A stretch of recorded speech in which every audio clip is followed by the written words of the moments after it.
Now you're probably wondering how I ended up in this situation. Sometimes I ask myself the same damn question. It's 1946. The war just ended.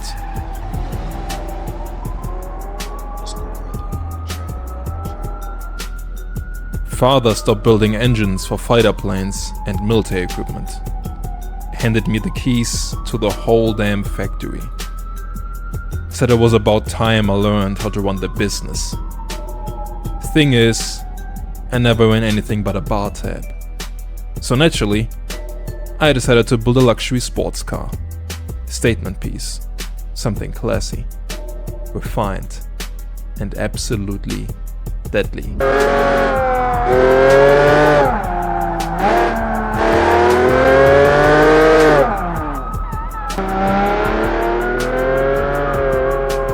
They said I would never amount to nothing. They said I'm not my father. They said I couldn't build a business.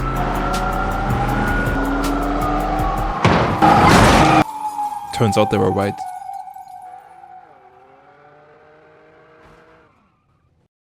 Yeah, that's right, y'all. Yo, live on the mic to infinity.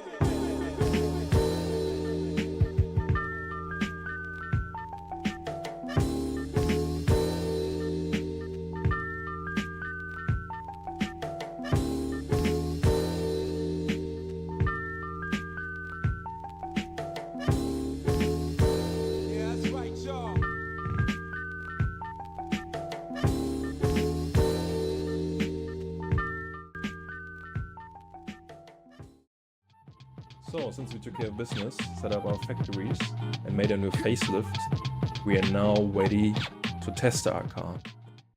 And where could we do that better than around the test track around our factory? Which I just set up the car for, put up some proper tires, and as you can see, our new facelift is so much better around the track, around the corner, than our previous, basically, predecessor of this car. I mean, if you remember the first video, we just couldn't steer the thing at all. Engine was, V12 was so loud screaming, you couldn't even hear my microphone. Apologies for that because I didn't set a microphone right, but this thing is now a proper addition for our luxury approach, because we now have a car that can compete as a sports car, as a supercar, as a track car. This thing actually performs. It goes around corners without breaking out all the way to the forest. And this was called the Widowmaker, but maybe the name is not so much more suiting, because it's not a total deathbringer anymore. This thing actually drives, and listen to this. The growling V12 is just so beautiful, especially when it passes you by and it drives away. It's just amazing. And this is now really an enthusiast's car. It's really a car you can take to the racetrack on the weekend and still drive it if you have the money to maintain it. I mean, it's a luxury car, but it also is just not a car with a big old V12 on the front and nothing to handle it. This thing is now optimized to handle the power even more. And I think this will now solidify and give us a foundation to go more to the sports market. So we're testing the time now, test driving it, and hopefully we beat the 3-minute mark, because as you all know, if you beat the 3-minute mark, you are allowed to participate in the new Fruinian type of Mille type of Grand Prix, where you can enter your car if it's below a certain cubic amount. So you have a group for sub 5 liters, sub 4 liter engines, and with our car we can enter against other competitors from Fruinia. Maybe Cisalpina will even be there, and we can drive against them, and this is gonna boost our marketing, right? So we're doing pretty well here. Not just enjoying the V12, the sounds, but actually putting a proper time on the racetrack. So let's see how our time is looking. Yep, 2 minutes 40. This is gonna be our 3-minute time, and we made it. So see you on the Grand Prix. Thanks so much for the congrats, guys. I mean, it is my birthday, but after all, it was really nice gifts and everything. Thanks so much. Hey, fellas, look! Look! Come here! Hey, what's going on? It's my birthday.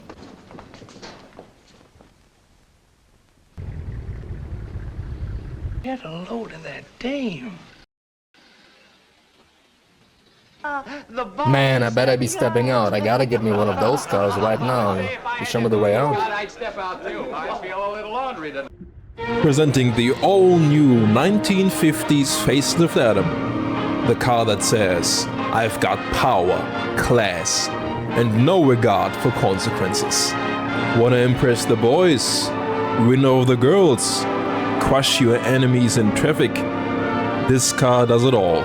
Now with even more horsepower than you can realistically control, and just enough brakes to keep things spicy. Safe, stylish, reliable.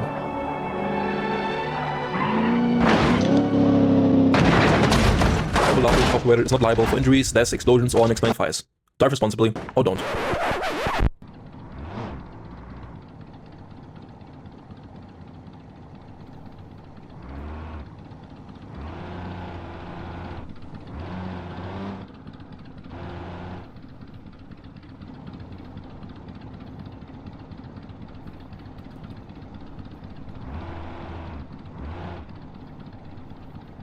More importantly though, it's 1956, baby, and you know what that means.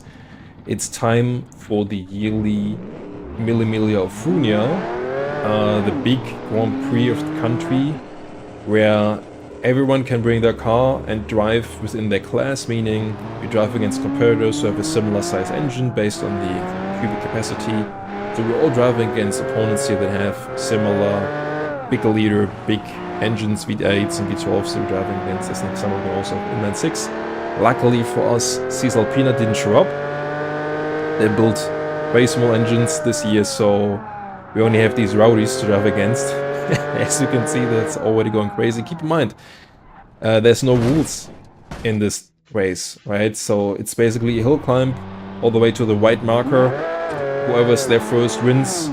There's no rules in regards to crashes. Everyone has two drivers, similar to a normal rally. One is the driver, one is the mechanic. So you can bring back your car because there is going to be damages. There's going to be crashes. Because it's 1950, baby. And no one knows how to drive it, okay? So it's the 50s. It's very hard to drive in these cars. Very hard to drive around. I mean, as you can see, no one has good tires. No one has proper steering.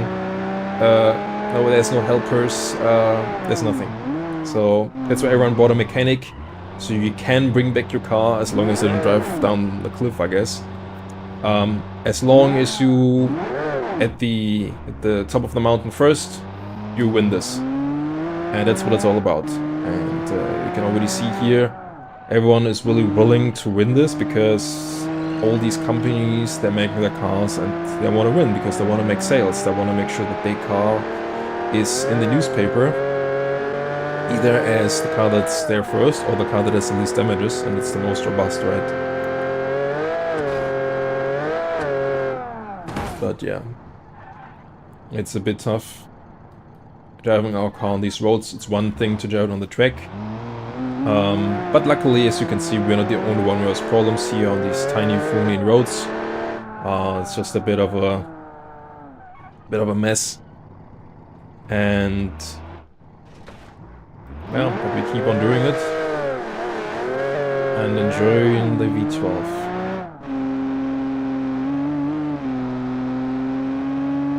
There's another one here.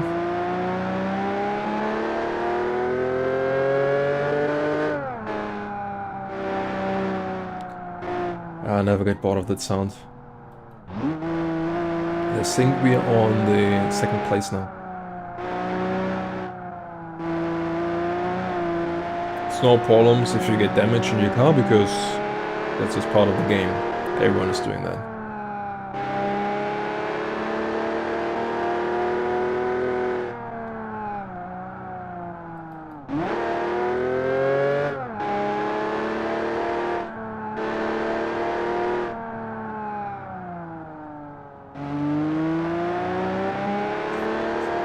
obviously we also learn a lot from doing these races. We learn what can we do better for our next facelift, for our next iteration of this car. Should it be lighter?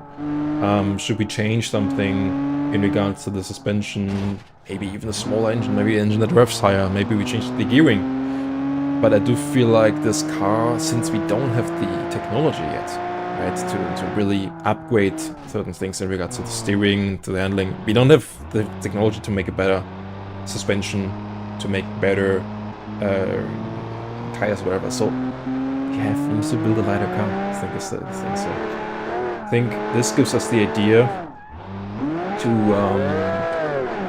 bring in a new car. And man, what are you doing?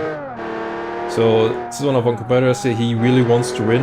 He was the crowd's favorite too because it's the very famed family car, the family sports car from Fruinia recently of our competitor, a market that we not really compete in because we're a bit too expensive for the family market. So this was our crowd's favorite, but luckily we overtook him, and hopefully he doesn't overtake us anymore because it's quite surprising good performance for that car because it's quite heavy.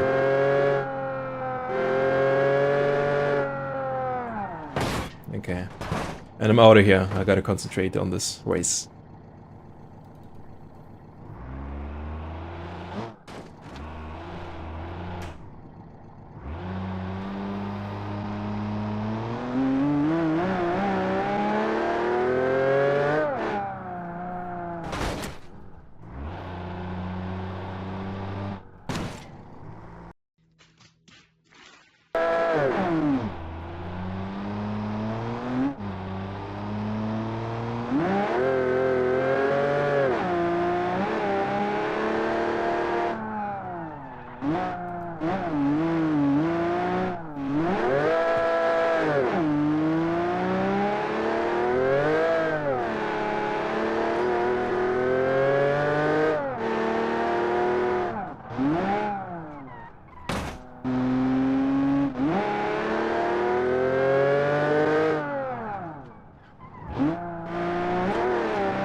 So we made it.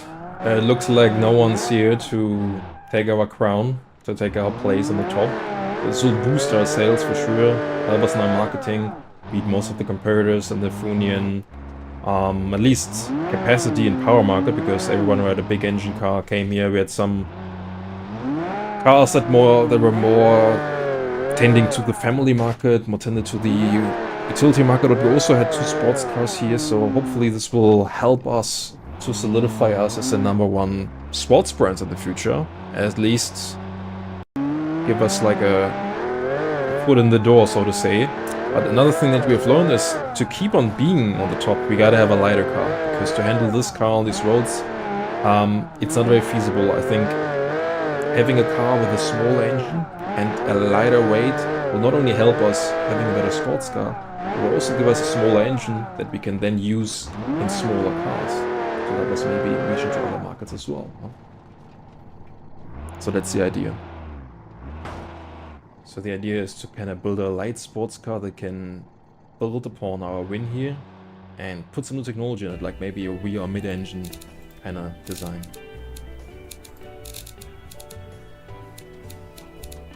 Maybe we can build a light sports car that's able to handle a little bit better.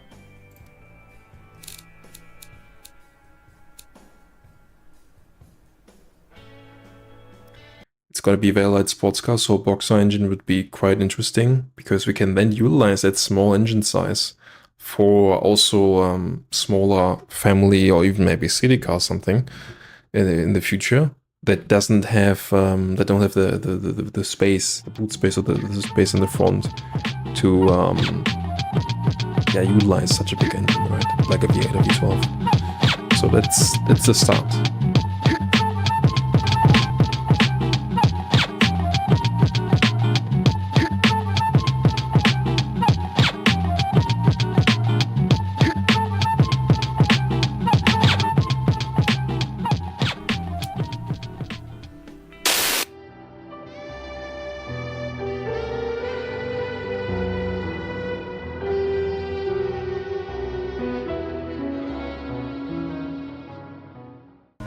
I'd like to own that.